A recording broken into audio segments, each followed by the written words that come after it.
ఈరోజు డాక్టర్లు సగం నాలెడ్జి, రోగం ఒకటి, ట్రీట్మెంట్ ఒకటి. అవునా కాదా?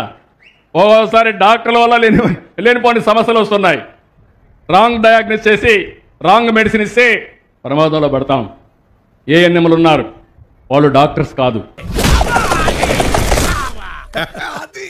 డాక్టర్లకి చేత కాలేదా? మరి ఇప్పుడు ఈయన కంటి ఆపరేషన్ మొన్న జైలు నుంచి బయట వచ్చాక చేసింది ఎవరు? డాక్టర్లు కాదు. లేకపోతే ఈయనకి సంబంధించినటువంటి నిరంతరం చేసేటటువంటి డాక్టర్లు కాదు. మనం మాట్లాడేటప్పుడు కొంచెం బాధ్యతగా ఉండాలి. డాక్టర్లను అవమానించాల్సిన అవసరం ఉందా? డాక్టర్లను చిన్నచూపు చూడాల్సిన అవసరం ఉందా? డయాగ్నోసిస్, రాంగ్ డయాగ్నోసిస్ కరెక్ట్గా ఉండదు. ప్రభుత్వాల్లో కూడా రాంగ్ గవర్నమెంట్స్ ఉన్నాయి. గవర్నమెంట్లో మనం ఏమైనా శాశ్వతంగా ప్రభుత్వం ఏర్పాటు చేస్తామా? మనల్ని దించుతున్నారంటే ఏంటి? అంటే అది మనల్ని కూడా ఓడగొడుతున్నారంటే అర్థం ఏంటి? అంటే మనది కూడా సరైన ప్రభుత్వాలు పాలన చేయలేదండి కదా.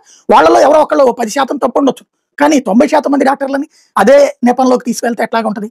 మనం ఆ విధంగా మాట్లాడచ్చు ఒక ముఖ్యమంత్రి స్థాయిలో. ఇప్పుడు డాక్టర్లు అదే చర్చించుకుంటున్నటువంటి పరిస్థితి.